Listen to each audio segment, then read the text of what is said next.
Šīs dienas tēma ir ļoti interesanta. Kas ir mežadārzs un kā izveidot savu mežadārzu? Šī tēma ir ļoti plaša, un es zinu, ka daudzi cilvēki vēlas izveidot savu mežadārzu.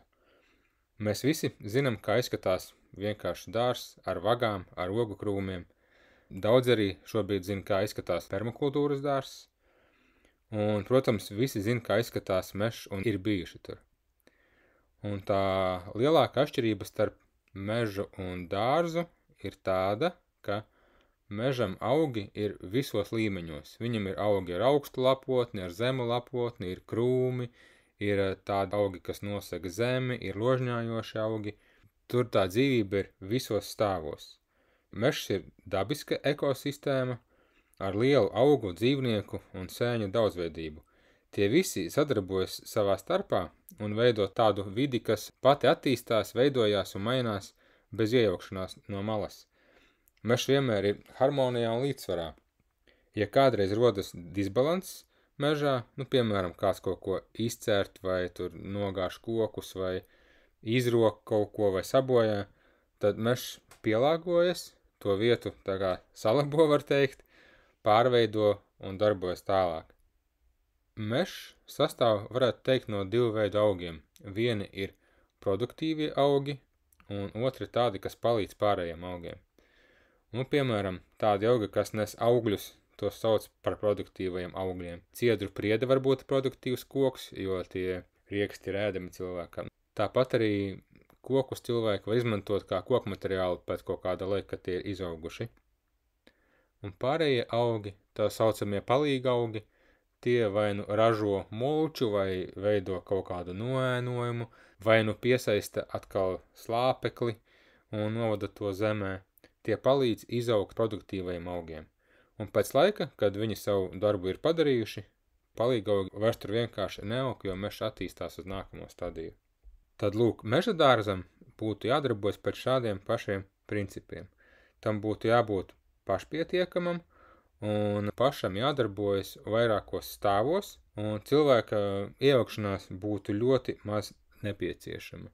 Bet atšķirība tāda, ka šajā mežadārzā, ko mēs veidojam, mēs varam izvēlēties savus augus, ko mēs tur ieliekam iekšā.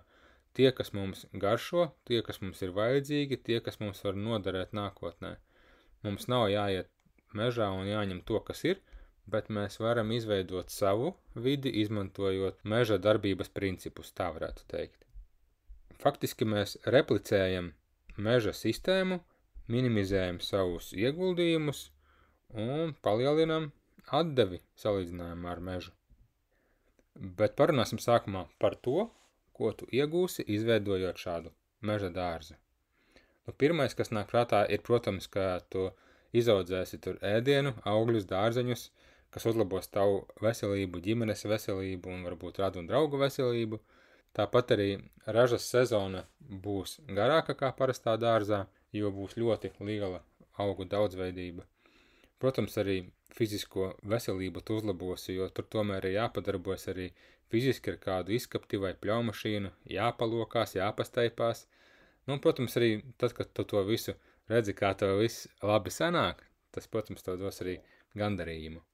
Bet papildus tam visam tu sapratīsi, kā darbojas daba, kādi dabā ir cikli, kā tas viss izskatās, kad tu iestādi kaut ko, izaug, neizaug, tu pēc tam to pavairo, novāc ražu, pavadi labi laiku kopā ar ģimeni, draugiem un citiem cilvēkiem.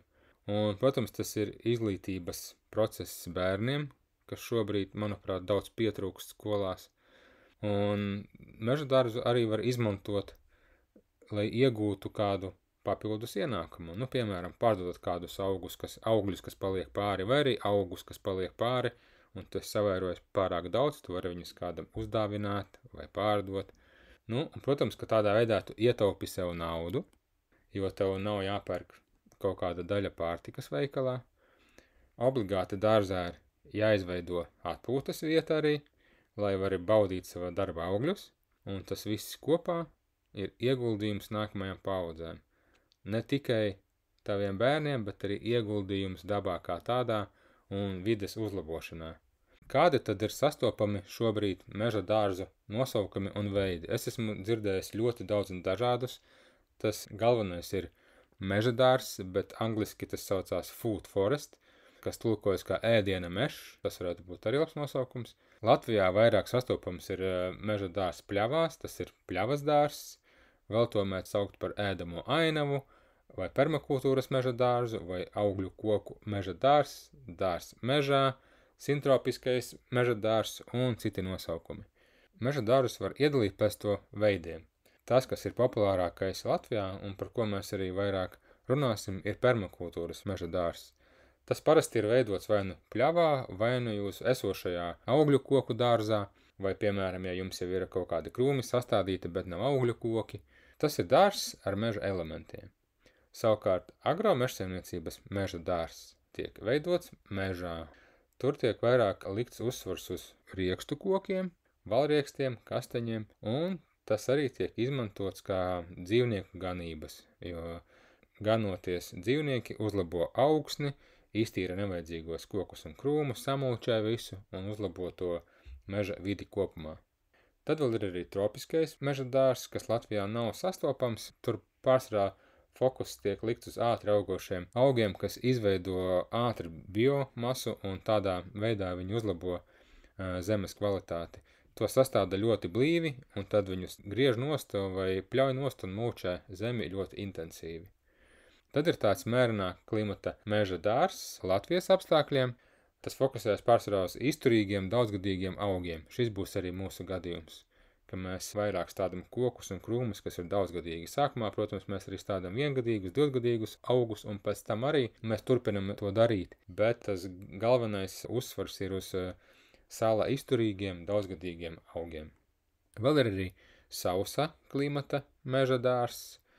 Tas pārsvarā ir kaut kādās klinšainās un tukšnešainās vietās, kur viņiem ir liels ūdens trūkums, un viņiem ir svarīgi uzbūvēt tādu augsni, kas var ilgi uzturēt ūdeni un arī savākt ūdeni. Viņi fokusējas tieši uz šo, uz laistīšanu, uz lielu mulčēšanu un ūdens uzkrāšanu. Tad ir vēl tāds veids kā pilsētvides meža dārzs. Tas ir veidots speciāli priekš vietām, kur ir maza platība. Tas ir uz jumtiem, starp mājām, mazās ierobežotās vietās. To arī sauc par urbānais meža dārzs varbūt, ja. Un tur izmanto arī ļoti mazas un kompaktas punduru koku šķirnes, kuras dota no tā mazā auga vai koka ļoti lielu ražu. Un tad vēl ir tāds tips vai jeb veids kā savvaļas meža dārzs. Tas ir līdzīgs agromežsaimniecības meža dārzam, bet tur cilvēka iesaiste ļoti minimāla. Faktiski tā ir tikai sākuma posmā uz stādņu sastādīšanu, pēc tam vairs nekas netiek darīts, ne mulčēts, ne kaut kas tur griezts, ne ravēts, ne laistas ganības, nekas. Viņš vienkārši tiek atstāts savvaļā. Šādi ir tie daži meža dārzu veidi. Par dažiem mēs arī turpināsim runāt tālāk. Bet tagad apskatīsimies tādu lietu, kas tad ir nepieciešams no mums, lai izveidotu to meža dārzu un ko mums tas meža dārzs dos atpakaļ. Un sāksim ar ieguldījumiem. Ko mēs tur ieguldīsim? Tātad galvenais ieguldījums ir, protams, mums sākuma posmā, ka mums ir jāsastāda visi augi un jāsasēja ar sēklām. Tas ir stādi, sēklas, ūdens, jānodrošina tādā vietā stādīšana, lai tur būtu pietiekami daudz gaismas, jānodrošina barības vielas zemē un augiem, jāizveido veselīga augsne, protams, arī darba un resursu ieguldījums, jo vajag veidot iespējams apkārt sētu, jāpērk ir instrumenti, jānodrošina augu daudzveidība, bet arī daba veic savu pienesumu šajā te procesā, piemēram, apoteksnējot augus, kā arī, piemēram, ir radības, kas palīdz mums apkarot kaitēkļus, kas tur var arī rasties kādā brīdī. Tās ir bizbizmārītes, ja, vai lapsas, kas nāk un apēd ūdeni žurkas, piemēram, ja. Tā ka ieguldījumu saraksts ir diezgan iespaidīgs sākotnēji, bet arī daba mums šajā procesā iet palīgā ar savu palīdzību. Ieguldījumu saraksts sākotnēji ir diezgan liels, bet tas ir tāds īstermiņa intensīvs ieguldījums par to, ko mēs saņemam atpakaļ daudzu desmitu gadu laikā. Un tagad pārēsim pie tā, ko mēs iegūsim no tā dārza, kad viņš būs gatavs mums. Tātad, protams, ka primārais ir raža, ja, tie ir augļi, dārzeņi, ogas, ēdiens gan pašiem, gan savvaļas dzīvniekiem, gan arī mājlopiem. Tas ir mēslojums, tas ir kokmateriāls, ja mums vajag kaut ko uzcelt, kādu koku mēs nozāģējam, kāds koks arī nolūst pats, mēs izmantojam malkā, tajā vietā ir uzlabojas augsnes sastāvs, koki mūs aizsargā no karstuma vasarā ar savu ēnu, kā arī no salnām un no miglām ar savu koku lapotni, kad ir rudens un pavasaris. Tas kalpo kā aizsegs arī no nevajadzīgiem skatieniem, ja tā var teikt, ja. Un, protams, ka mēs arī iegūstam daudz tādu materiālu, sēklas, spraudeņus un varam to pavairot gan dārzā, gan arī, piemēram, citās vietās. Nu, tāpat arī mēs iegūstam ganības, vistām, aitām un citiem dzīvniekiem. Tāpat arī garšvielas augus un medicīnas augus. Tā ka redzam, kāds ir ieguldījums un kādu mēs saņemam atdevi no šī te procesa visu. Un, protams, ka mēs iegūstam arī ilgtspējīgu vidi, ko mēs esam radījuši gan sev, gan nākamajām paudzēm, ne tikai mūsu bērniem, bet arī dabai kopumā, jo svarīgi atcerēties, ka mums tā vieta, jeb zeme, ko mēs saņemam, ir jāstāj labākā stāvoklī, tā kā mēs viņu nododam tālāk. Un daudzus no mūsu ieguldījumiem, protams, ka savā dzīvē cilvēki neredz, un tas ir tāds viens no psiholoģiskajiem šķēršļiem, kas ir jāpārvar un jāturpina darīt, lai arī zini, ka tu to darba augļus neredzēsi, bet redzēsi tevi bērni, mazdēli, vēl nākamās paudzes. Tālāk mēs parunāsim par to, kādas ir meža dārza attīstības stadijas. Dabas un augsnes attīstības stadijas ir ļoti atšķirīgas. Tās atšķirās gan no ģeogrāfiskās vietas, gan no cilvēku ietekmi uz to, kāda ir konkrētās vietas dabiskā vide. To var noteikt, ka vienkārši izslēgt cilvēka ietekmes faktoru un paskatīties, kas tajā vietā būs pēc 20-30 gadiem. Nav obligāti tas pašiem jādara un jāgaida tie 30 gadi. To jau redzēt tajās vietās, kur cilvēka ietekmes nav, vai tā ir ļoti niecīga. Latvijā pārsvarā dabiskā vide šai zemē būtu mežs. Ja cilvēks neko nedarītu ar pļauju, tad tās vietā drīz vien izaugtu mežs. Tas nenotiktu uzreiz vienā dienā vai gadā, bet tas notiktu pakāpeniski gadu laikā, notiktu augsnes izmaiņas un augu pēstecība notiktu dabiski pati no sevis. Pļava izietu cauri vairākām attīstības stadijām, kamēr nonāktu līdz meža stadijai. Un te mēs redzam, ka pirmajā stadijā aug tādi augi, kas ir saukti par pionieru augiem, kas aug neauglīgā augsnē. Tie pārsvarā ir viengadīgi, ātri augoši, un tiem ir raksturīga ātra augšana un tāda sakņu sistēma, kas irdina augsni, iedzen dziļi saknes, piemēram, pienenes, un veido iespēju skābeklim un ūdenim nonākt dziļākos zemes slāņos. Otrajā fāzē zeme jau ir nedaudz ielabojusies un turpina augt viengadīgi augi, jo turpinās zemes uzlabošana un divgadīgie augi. Šajā posmā galvenais uzdevums ir izveidot daudz biomasas un uz zemes augšu no zemes dziļumiem izcelt nepieciešamās barības vielas un kārtīgi šo zemi nomulčēt. Šajā fāzē vēl nav tādu augu, kas ražotu augļus. Tie visi ir palīga augi, jeb sāka sagatavot augsni nākamajiem augiem. Tālāk jau trešajā fāzē sāk veidoties krūmi un koki. Augļu koki sāka ražot augļus. Tie vēl vairāk sāk noēnot augsni līdz ar to. Daļa no iepriekš augošajiem augiem vairs tur nevar augt, to ir pārāk liela ēna. Bet sākt augt koki un krūmi ar augstāku lapojumu, kas aizsedz zemi no saules un pasargā no saliem. Un tad iestājas jau ceturtā fāze, jeb pilnbrieda fāze. Šajā fāzē mežs ir pilnā briedumā. Augi, koki un krūmi ir atrodami visos meža stāvos, gan zemes līmenī, gan krūma līmenī, gan arī daudz augstāk meža augšējā lapotnē. Šajā fāzē dominē daudzgadīgie augi. Ja sākumā dominējoši bija viengadīgie, un tajā brīdī auga daudzgadīgie, bet viņi bija ļoti maziņi, tad šajā posmā jau dominējošie ir daudzgadīgi augi. Tur ir augļu koki un krūmi, un arī aug daudz dažādu veidu sēnes. Šajā stadijā zeme ir pilnībā uzlabota līdz labākajiem iespējamiem līmenim, un šādi zemi var izmantot arī komposta vietā. Es, piemēram, to arī darīju tādus mūsu dārzē. Es aizgāju uz mūsu mežu, saraku daudz melnzemes, no tur zeme pilnīgi izskatās kā komposts, ideāli un perfekti. Vienīgais, ka izrakt bija diezgan sarežģīti, jo apkārt bija daudz koku sakņu visāda. Tajā brīdī tā zeme un vieta ir gatava uzņemt jebkuru sēklu un dot tai nepieciešamās barības vielas, un tādā vidē viss plaukst un zeļ, var teikt, ja. Tikai svarīgi saprast, lai tie augi, ko mēs iestādam tur, lai viņi tiešām tādā vidē aug, jo augsne jau būs ok, bet tur vajadzīgs arī mitrums, saules gaismi, vējš, sals un tā tālāk. Ja, piemēram, tu uzsāc taisīt meža dārzu pļavā, tad, principā, tā ir, starp pirmo un otro stadiju, es teiktu, šajā vietā. Vairāk kā pirmā stadija, jo pļavā jau krūmu nav, bet tiklīdz 1 gadu nepļauj zāli, tur uzreiz izšojas krūmi. Es pats tā esmu darījis, mēs sastājām pļavu nepļautu 2 gadus, tur bija gan apses, gan krūmis auguši, tur diezgan ātri viss attīstījās. Ja tas, protams, ir mežs, kurā jūs sākat stādīt meža dārzu, un, protams, ka tādā ziņā augsne jau tur ir gatava, ja? Tad tikai jāžēlās ir pareizie augi un vieta, kur viņus iestādīt. Mēs par to vēl parunāsim tālāk šajā prezentācijā.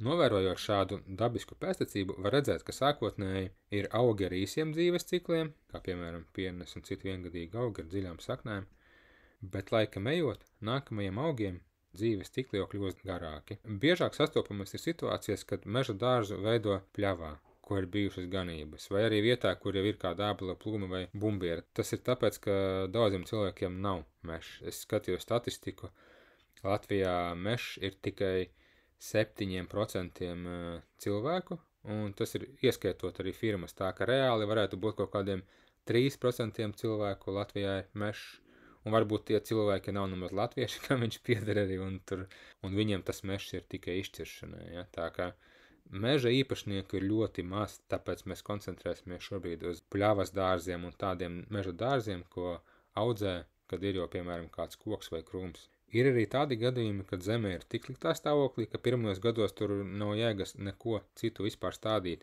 To vietu vienkārši jāmulčē būtu, ja.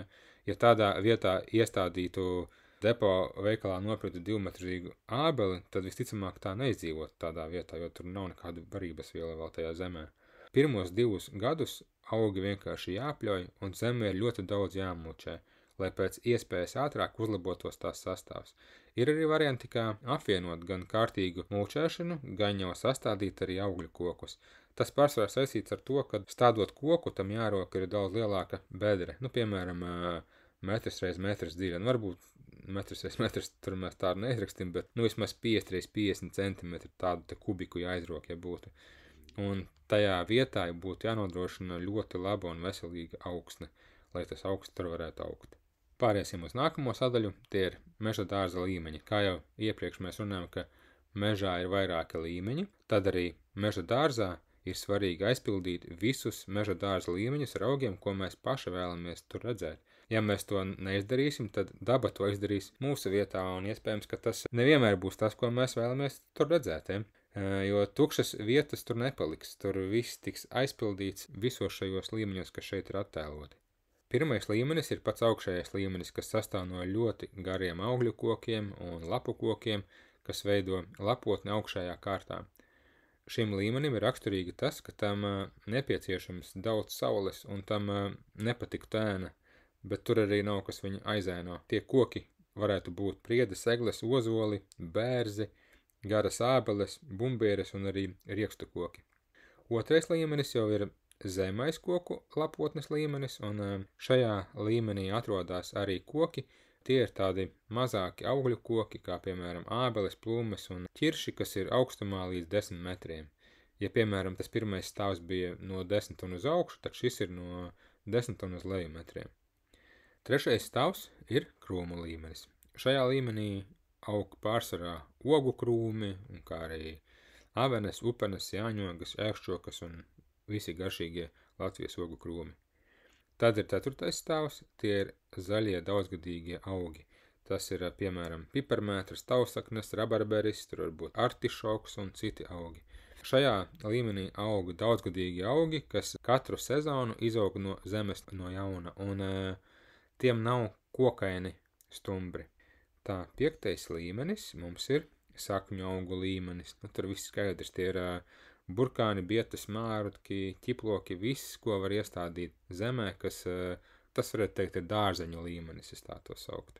6. stāvs ir augsnes pārklāja augi. Tur var būt zemenes, sarkanais āboliņš un citi augi, kas ļoti labi nosedz augsni zemajā slānī. Bet ir arī 7. slānis, un tie ir vīteņaugi. Un šajā līmenī vispopulārākais ir vīnogas un aktinīdies. Varbūt arī apīņa vai kaut kas cits, bet tas ir mazāk redzēts. Vēl, piemēram, tropiskajos un subtropiskajos klimatos ir 2 stāvi, augstais palmu slānis, jo tur ir tādas tievas un garas palmas, kas izaug ļoti garas. Un tad ir vēl zemais palmu slānis, kur, piemēram, izaug tur kaut kādu banānu koku palma, ja? Bet, Latvijā tas nav raksturīgi vēl. Un sanāk, kad jo augs ir tuvāk zemē, jo vairāk tas ir izturīgs pret ēnu. Un tas arī loģiski, jo ja kaut kas aug šajā stāvā, kad viss ir noēnos, tad viņam arī nevajag tik daudz to sauli. Viņš ir mazāk izturīgs pret salu, jo viņam aizseks nāk no koku lapotnēm, kas palīdz viņam aizsargāties pret salu, bet pats viņš nebūtu tik izturīgs pret salu, ja nebūtu audzis kopā ar pārējiem augiem. Ideālā variantā jāpadomā, lai katra attīstības stadijā meža dārzā augi ir katrā līmenī. Tad attīstība notiek ātrāk, un mēs ātrāk nonāksim līdz tai pilnbrieda fāzē, kas ir tas, ko mēs vēlamies sagaidīt. Svarīgi stādot to meža dārzu, sastādīt uzreiz visu iekšā, lai augi ir visos līmeņos. Un protams, ka pirmajā gadā ābele vai citi koki tie nebūs tajā pirmajā līmenī. Tur būs citi augi, bet par to mēs izrunāsim tālāk. Šobrīd galvenā doma saprast, kad viss ir sastādīts, tad ir jābūt tā, ka tu nekad neredzi pliku zemi. Tā jābūt ir noklātai ar augiem un ar mulču. Ja gadījumā kāda iemesla dēļ tomēr tā zeme tev ir kaut kur redzami, tur vajag uzreiz uzlikt mulču vai lapas vai sienu, ja? Kaut ko uzklāt virsū, lai tas nosaktos. Ja tas nenotiks, tad tur vienkārši izaugs zāle vai kaut kas cits, ko daba izdomās izaudzēt tajā vietā. Tukša vieta tur nepaliks. Nākamais, par ko jārunā, tas ir dārza novietojums un kopšana.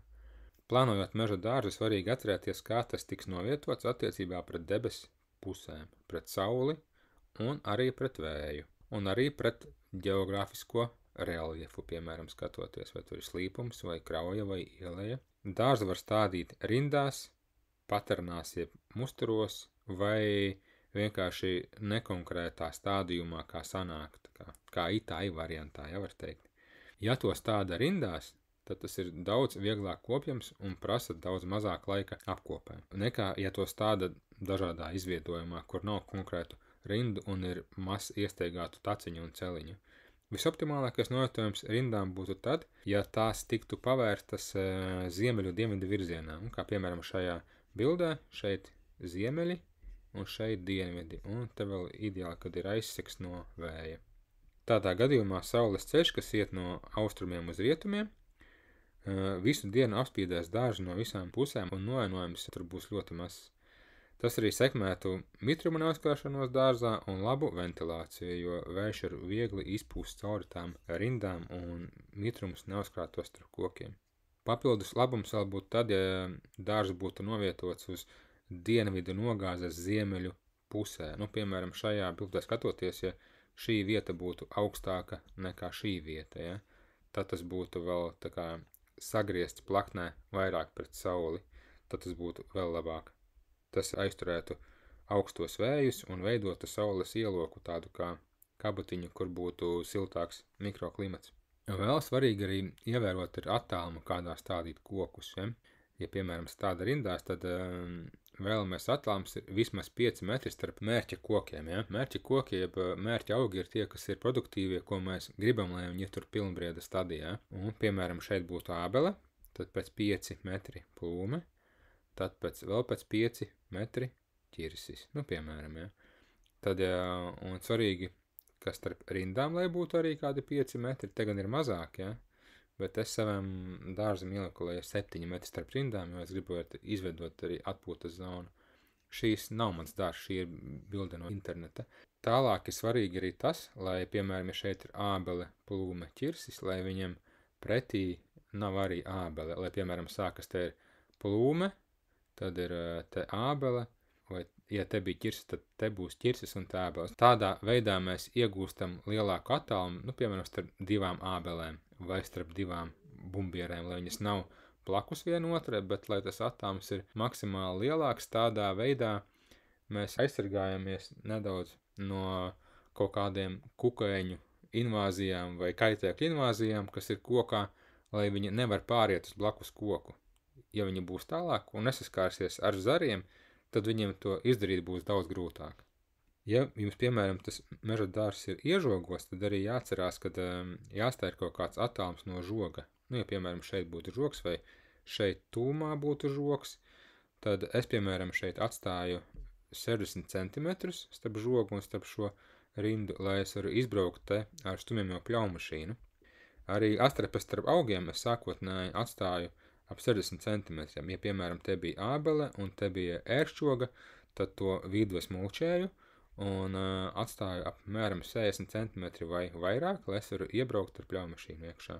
Ideālā variantā, protams, būtu tā, ka varētu visu aizstādīt un nepaliktu tie tukšumi, bet reāli, ja ir lielas un garas rindas, tad tas vienkārši prasa ļoti daudz finansiālos ieguldījumus sastādīt visu uzreiz. Parādīšu vēlāk to sarakstu, kas mums ir, tur diezgan daudz salasās. Plānojot meža dārzu novietojumu un attālumu no mājas, ir arī jāņem vērā, cik bieži jūs taisāties uz to iet. Ja tur, piemēram, tiks izmantots vistu traktors vai cita veida ganības, tad dārzu labāk novietot ir tuvāk mājai. Piemēram, mums būs 2 meža dārzi. Viens būs tāds, ko mēs piestartējam un viņu aiztiekam ļoti maz, un tā būs vairāk tāda kā atpūtas vieta. Un otrs dārzs būs tuvāk mājai, kur mēs izmantosim arī vistu ganībām un varbūt vēlāk kādu citu dzīvnieku ganībām. Uz to mēs iesim biežāk, tad tas būtu jānovieto tuvāk. Šajā bildē, protams, ka izvietojums ļoti ideāls ir, ja? Te ir ļoti tuvu mājai, vienkārši izēj, te arī savāc visu, ko vajag, izdari visu, ko vajag, un es arī zinu, ka šis cilvēks, viņš ir Dakota Cohen, viņam internetā ir arī savs YouTube kanāls, ko viņš liek par savu meža dārzu informāciju. Viņš arī dara tā, varbūt kādam tas nepatiks, bet tā, kad viņam, teiksim, vajag iet un pačurāt, viņš aiziet uz meža dārzu un pačurā. Un, piemēram, tā, kad viņš iet un pačurā vienā vietā, viņš iesproš kociņu, tur nākamreiz jau iet, viņš zina, ka viņš ir bijis šeit, pārliek kociņu tālāk, ja, un tad tur pačurā. Tādā veidā arī tiek bagātināta augsne, protams, ja. Un tas tāda atkāpe, bet, tas arī ir, teiksim, kā tu izmanto savus resursus, ja. Un šajā bildē jūs redzat, kā izskatās tāds dārzs, kas ir iestādīts, var teikt, kā pagadās, ja var teikt, sastādīti koki dažādi, visa lapotne saugusi kopā, un te kaut kāda taciņa ir vidū. Šis arī ir funkcionējošs dārzs, te var redzēt, ka ir tāda kā arka vīteņa augiem arī laikam, un pa viņu var iet un ievākt ražu, bet te mēs redzam, ka raža būs pārsvarā augšējā stāvā, jo viss apakšā vienkārši būs super noēnots. Tur nekas baigi neaugs apakšā. Arī zāle neaugs, ja, bet būs ļoti reti tādi augi, kam patīk augt tādā ēnā. Siltākās valstīs tā var darīt, protams, ja, bet Latvijas apstākļos ir jāizvērtē, vai tas ir nepieciešams. Pāriesim tagad pie mūsu dārza. Un mēs plānojam augu izvietojumu tieši tā, kā mēs iepriekš izrunājām, ievērojot gan novietojuma virzienu no ziemeļiem uz dienvidiem, gan arī nogāzes slīpums mums ir no ziemeļiem uz dienvidiem. Un mēs plānojam dārzu 3 rindās, tieši tā kā šeit arī salikt. Šīs ir mūsu 3 rindas ar visiem augiem. Mērķa augi mums ir visi augļu koki, kas ir iezīmēti ar melniem ābeles, bumbieres, plūmes, ķirši, gan garākas, gan īsākas šķirnes, gan agrākas, gan vēlākas, bet visi augi, kas ir šajā sarakstā, ir produktīvie augi, un mēs plānojam arī visus atstāt līdz pilnbrieda stadijai. Mums aug tur daudz sarkanais āboliņš, kas piesaistas lāpekli, un vēl mēs plānojam pārstādīt augstekni. Mēs šobrīd viņu vairojam un domājam, šogad mēs viņu iestādīsim. Lielākoties mēs mulčējam visu ar sienu no pašu pļavas, jo ar to, kas aug dārzos starp rindām, mums nepietiek.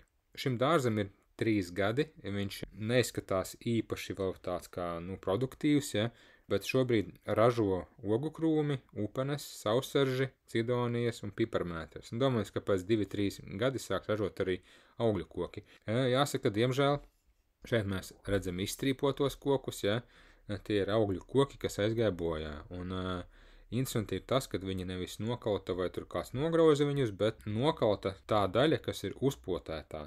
Tā saknes daļa saglabājās līdz potējuma vietai, bet nokalta tā daļa, kas bija augstāk, un no apakšas izauga meženis, ja var teikt. Tā, ka tos mēs pārpotēsim jau paši vēlāk. Tāpēc man arī nepatīk potētie koki, jo tiem ļoti bieži rodas šādas te problēmas. Daudzi par to ļoti nerunā, jo tā nav tāda aktuāla saruna tēma, ja?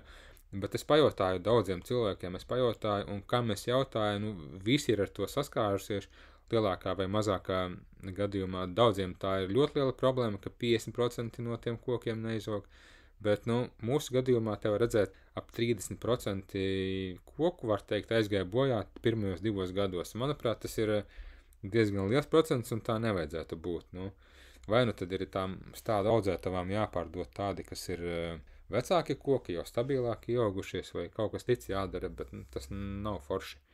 Jo tas nozīmē gan zaudēt naudu, gan laiku, gan resursus, un nākamo meža dārzu, ko mēs jau veidosim tuvāk mājai, to mēs taisīsim no pašu pavērotiem materiāliem. Arī āboles būs audzētas no sēklām, jo mēs jau to sākām, un arī, protams, āboles var pavērt arī nevis no spraudiņiem spraužot zemē, bet āboles bumbieres, piemēram, var pavērot arī ar saucamo air layering metodi. Es to iefilmēšu kādā no nākamajiem video, kur, piemēram, kokam, zaram uztaisa tādu kā gredzenveidu iegriezumu un tad to vietu apsakņo.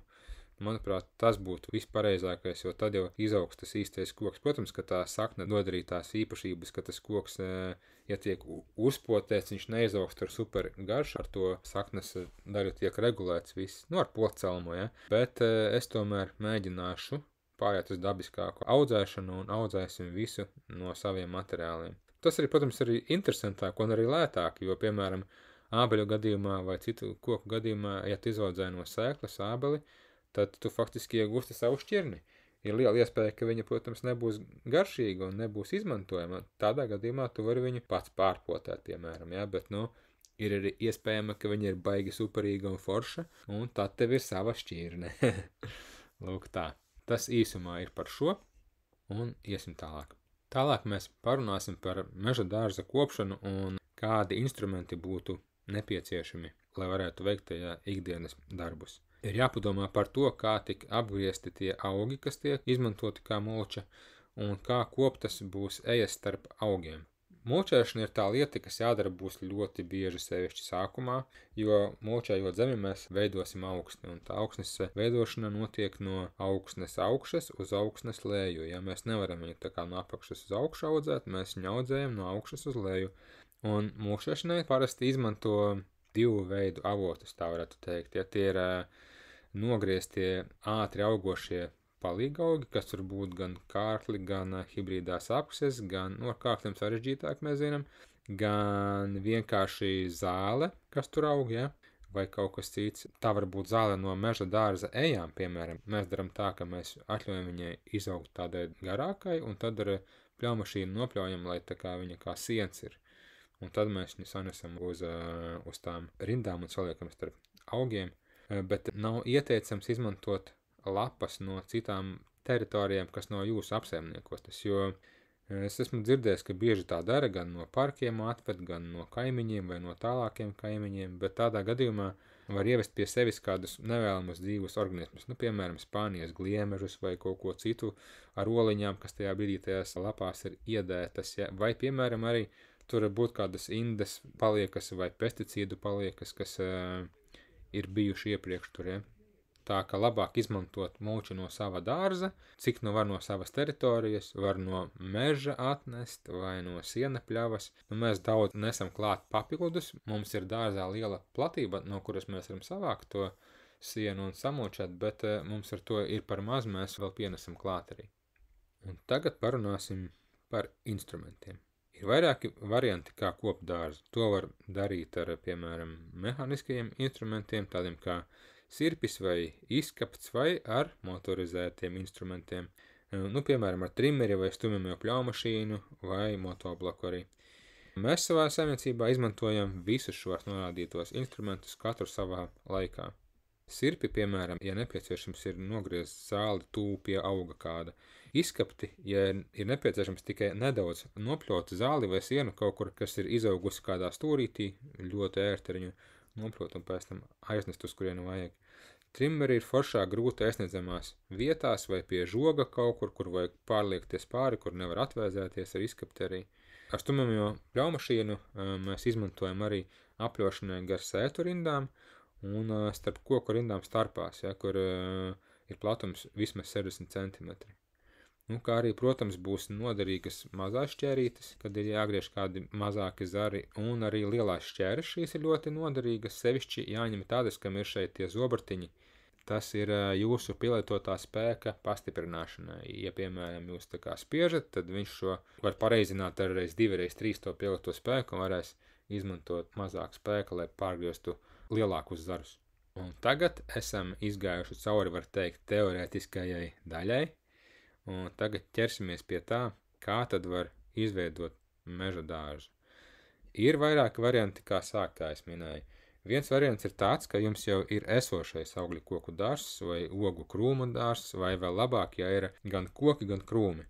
Šajā gadījumā mēs nevaram daudz ietekmēt dārza izvietojumu attiecībā pret vējiem un novietojumu pret sauli un attiecībā uz reliefu vai augsni, bet mēs iegūstam daudzus gadus, jo, lai izaugtu koki, vajag daudzus gadus. Lai izaugtu krūmi arī vajag dažus gadus, bet ne tik daudz kā kokiem, protams. Jo koki jau ir ražojoši un krūmi arī, un jums jau tas meža dārzs būs jau produktīvajā fāzē jau daļa no tiem augiem. Ja? Šajā gadījumā mums atliek sastādīt tikai iztrūkstošos stāvus, kā es iepriekš minēju, ja? Bet visticamāk jums jau būs tie 3 stāvi, sanāk augstākā koku lapotne, zemākā koku lapotne un krūmu līmenis jau būs.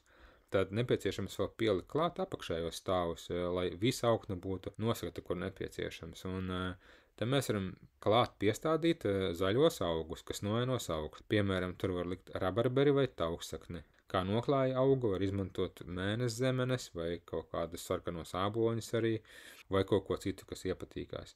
Pie kokiem var sastādīt, piemēram, blakus pupiņas vai vīnogas vai kādus citus vīteņaugus. Tāpatās arī zemē var ielikt kartupeļus un burkānus. Es parādīšu vēlāk tabulu ar augiem, kādus augus var izmantot, lai būtu kaut kādas idejas. Un šādā veidā aizpildīsies visi meža dārza līmeņi. Ja jums šāda daļai iekārtota meža dārza nav, tad to ir nepieciešams izveidot no jauna. Tas prasīs daudz vairāk darba un resursu, bet jūs varēsiet iekārtot to pilnīgi pēc savām vēlmēm. Un tad ir jāsāk ar izvietojumu telpā. Labāk novietot dārzu ar rindām virzienā no ziemeļiem un dienvidiem, kā mēs iepriekš runājām. Tādā veidā mēs iegūsim maksimāli iespējamo saules spīdēšanas laiku. Ja tas nav meža dārzs rindās, tad jāprēķina, ka ziemeļu pusē un austrumu pusē ir jāstāda garākie koki, lai nenoēnotu pārējo dārzu. Otra lieta, kas ir svarīga, saprast, cik tajā vietā ir augsti gruntsūdeņi. Ja tie ir augsti, tad augļu kokiem tas var ļoti nepatikt un tie tur neaugs. To arī var atrisināt dažādos veidos, vai nu izvēlēties citu vietu, vai nu izplānot ūdens novadīšanas ceļus, kad viņi sakrājās tur, vai arī veidot uzbērumus un paaugstinājumus, kur stādīt augļu kokus tādā veidā saknes paceļot augstāk no gruntsūdeņiem. Pļavai ir raksturīgi tas, ka zemes virskārtu klāja bieza velēna ar ļoti daudz dažādām zālēm un sēklām. Ja stādīsim katru augu vienkārši izrokot bedri un neparūpējoties par pārējo teritoriju, tad zāle ātri vien pāraugs iestādītos augus. Lai tas nenotiktu, blakus esošā zāle ir jāpļauj un ar to jāmulčē mērķa augi. Starp augiem meža dārza rindās jāstāda vai ne ļoti blīvs stādījums ar palīgu augiem un plānotajiem mērķa augiem, vai arī jāstāja tik lielas sastarpes, lai tur izaugušo zāli varētu nopļaut, kā es teicu, starp tiem augiem 60 cm. Astarpe ir tās optimālais, tad ar pļaumašīnu iebrauc uzreiz samulčējas visu uz vietas un vēl papildus uliek virsū sienu un viss kārtībā. Es sāku ar to, ka parasti izpļauju tieši šīs atstarpes starp augiem rindās, kas ir tad tur samulčējas, pēc tam es pļauju pārējo visu ejas un pļauju jau ar tādu vai nu ar izskapti, vai ar trimmeri, vai ar pļaumašīnu, kas taisa sienu, ja? Nevis sasmalcina to. Un tad to sienu jau es lieku kā mūču uz paša dārza virsū starp augiem. Mums pietrūkst mūčas no paša dārza teritorijas, mēs to pienesam klāt no pļavas. Jo biežāk mūčas kārtu izveidosiet, jo tas būs arī labāk gan augiem, gan zemē kopumā. Tāpēc mūčas materiālu nežēlojiet. Jūs varat likt viņu droši 50 cm lielumā. Viņu arī nevajag sablīvēt ļoti blīvi, bet vienkārši nolieciet sienu, drusku piespiediet un būs labi. Ja veidojiet neregulāras formas izvietojama meža dārzu, tad ar mulcēšanu būs sarežģītāk, jo tur apgrūtināta piekļūšana ir katrai vietai un apgrūtināta arī pati pļaušana un mulčas iegūšana. Tāpēc tur būs bišķi sarežģītāk, bet tas arī ir izdarāms. Ja jums nav pietiekama daudzuma mulčas un augu, ar ko pilnībā nosakt augsni, tad var izmantot veco labo kartonu. Novietojat to uz zāles, un tad uz tā virsū liekat mulču un ritīgi samitriniet viņu arī. Vai kompostu un tādu mulču, piemēram, ja, bet ideālā gadījumā, protams, būtu labi likt kompostu. Taču lielākajai daļai cilvēku iegādāties to lielos apjomos būs neiespējami, jo viņš arī nav lēts salīdzinoši. Varbūt pats komposts vēl nav tik dārgs, bet cik dārga ir tā piegāde, teiksim, ja. Ja jums ir iespēja sākt sagatavot augsni vairākus gadus iepriekš, tad, protams, tas ir jāizmanto jau laicīgi un jāsāk mulčēt zeme tajā vietā, kur būs meža dārzs. To var gan mulčēt ar sienu, gan jau, piemēram, apklāt ar kartonu, vai arī, piemēram, ja jums jau ir kaut kāda melnā plēve, tad jūs varat jau to vietu apklāt ar melno plēvi arī, ja, lai tur ātrāk viss notiek. Un tagad pāriesim pie meža dārza izvietojuma. Šajā schematiskajā meža dārza attēlojumā mēs varam redzēt, kā izskatās meža dārza rindas, ja mēs skatītos uz tām no augšas. Varam redzēt, ka laika ejot, mērķa augiem lapotne kļūst lielāka un paliek arvien mazāk palīgaugu. Līdz 10. gadā palikuši vien daži no palīgaugiem. Mūsu gadījumā tie būtu dažādi ogu krūmi. Ir samazinājies nepieciešamās mulčas daudzums, kā arī samazinās nepieciešamo ieguldījumu apjoms, jo lapotne zemi noēno pietiekami un nav vairs nepieciešamība pēc pastiprinātas mulčēšanas, kā tas bija sākumā. Zemes struktūra arī ir izmainījusies. Tas, protams, nenozīmē, ka nevar stādīt viengadīgos augus, to var darīt un vajag darīt, tāpat kā arī paliek gan vīnogas, gan citi augi. Tāpat tās arī te var redzēt, kad samazināts ir tā kā platums šīm dobēm. Jūs varat apstīties tu informāciju YouTube, Dakota Cohen ir tas cilvēks, kas taisīs šos slaidus, viņam ir savs meža dārzs arī, ko viņš izveidojis ir. Un te ir parādīts, kad vairāk nav šo palīgaugu sānos, jo sākumā no sāniem viņus pļauj un liek uz vidu, bet, piemēram, vēlāk jau to nedara. Bet mūsu gadījumā mēs atstāsim gan lielos kokus, gan mazos krūmiņus, gan arī stādīsim apakšā kaut kādus viengadīgos augus un vīteņa augus un visu kaut ko citu. Tā ka tā jau ir brīva izvēle, cik pēc tam lielu to daudzveidību atstāt. Mēs gribam atstāt ļoti lielu daudzveidību, jo lielāka daudzveidība, jo arī ir labāk. Jūs varat arī nopauzēt šo video un paskatīties, kā te izskatās sīkāk. Es iešu tālāk, ja? Tā ka te var papētīt un arī iezūmot un palasīt, kādi te ir tie augi, kādi te ir. Sākumā daudz rekrutē ir to viengadīgo, divsgadīgo augu vairāk, ja? Un pēc tam redzam jau to skaits samazinās ar gadiem, un 10. gadā ir jau pārsvarā tikai augļu koki un daži krūmi ir palikuši. Te, protams, nav visi attēli, te viņi ir simtiem, varbūt tūkstošiem arī to augu, ja šeit tikai tā schematiski ir parādīts, ka arī viņus stāda nevis vienā rindā, bet var stādīt arī divās rindās šeit, tādā veidā iegūstot vēl platāku to eju un lielāku noēnojumu tieši zemē uz to brīdi. Tagad pāriesim pie augu saraksta. Uzreiz teikšu, ka tas ir tikai piemērs, jūs varat iekļaut šeit daudzus citus augus, kā vien vēlaties. Kreisajā kolonā ir iedalījums pa līmeņiem. Šeit nav atsevišķi izdalīti visi līmeņi, kā es iepriekš rādīju un stāstīju, bet, lielākie līmeņi, ja? Augšā ir laiks pa gadiem. Te ir augu veidi, un te ir, teiksim, meža dārza vecums, ja? Tas arī nosacīti 1, 2, 3, 4, galvenais saprast, ka tas ir no jaunāks dārzs, un te viņš kļūst vecāks un vecāks dārzs. Lai labāk saprastu šo tabulu, es pateikšu uzreiz, ka visi šie augi, kas ir tabula attēloti, ir jāstāda reizē. Viengadīgi un divgadīgie augi ir jāstāda katru gadu vai 2. gadu, un tabulā var redzēt, kā mainās meža dārza stāvu augstums pirmajos gados. Kā arī pirmajos gados viengadīgi un divgadīgi augi ir domāts, ka jāsēj rindu malās, kā es teicu, vai tos var atstāt vēlāk vai arī neatstāt, to jūs jau paši izlemsiet. Varbūt jūs vēlaties, lai jums trauk tikai daudzgadīgi augi, un katru gadu nav jāstāda klāt jauni augi, ja, piemēram. Un te ir ļoti daudz variantu un iespēju, ja, kā saka, jūs ierobežot tikai jūsu fantāzijas, ja. No šī saraksta es gribētu izcelt dažus augus. Piemēram, hibrīda apse. Hibrīda apse ir ļoti labs palīgaugs mūsu klimatā, jo tā ļoti ātri aug, bet atšķirībā no parastās apses tā nevairojas ar saknēm, bet vienlaicīgi viņa ļoti labi vairojas ar spraudeņiem, tā ka viņu var griezt nost un ar daļu mulčēt zemi, bet daļas spraudeņus var saspraut zemē, un viņa atkal ātri izaugs. Ja? Un šis augs ļoti labi palīdz tikt ātri pie biomasas. Otrs augs, ko es gribētu izcelt, ir tauksakne. To es ieteiktu atstāt dārzā uz visiem laikiem. Viņa gan piesaista slāpekli, gan arī ļoti ātri aug. Viņu var vairākas reizes gadā nogriezt, un viņa ataugs atkal. Ļoti labs augs.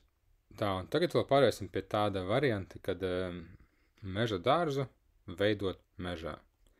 Tas skan ļoti labi, bet kā jau es iepriekš arī minēju, mežs ir pieejams ļoti maziem skaitam Latvijas iedzīvotāju. Pārsvarā tās ir firmas vai ārzemju investori. Protams, ka būtu labi, ja katram būtu pieejams mežs un uz to ir jātiecās, bet šobrīd tā nav. Bet meža atšķirība ir tāda, ka tur jau ir dabiski izveidojušies šie visi stāvi. Augsne ir attīstījusies jau tādā līmenī, ka var pieņemt jebkuru augu. Mēs varēsim izveidot mežā tādu meža dārzu, kas pārsvarā balsīsies uz dažādiem riekstu kokiem un kastaņiem. Ja? Nu, piemēram, lazdas, valrieksti, kastaņi. Kā arī mēs varam pielietot visas tās pašas metodes, ja mēs meža dārzu taisītu tajā vietā, kur mežs robežojas ar pļavu, jeb tā teikt robežu starp mežu un pļavu.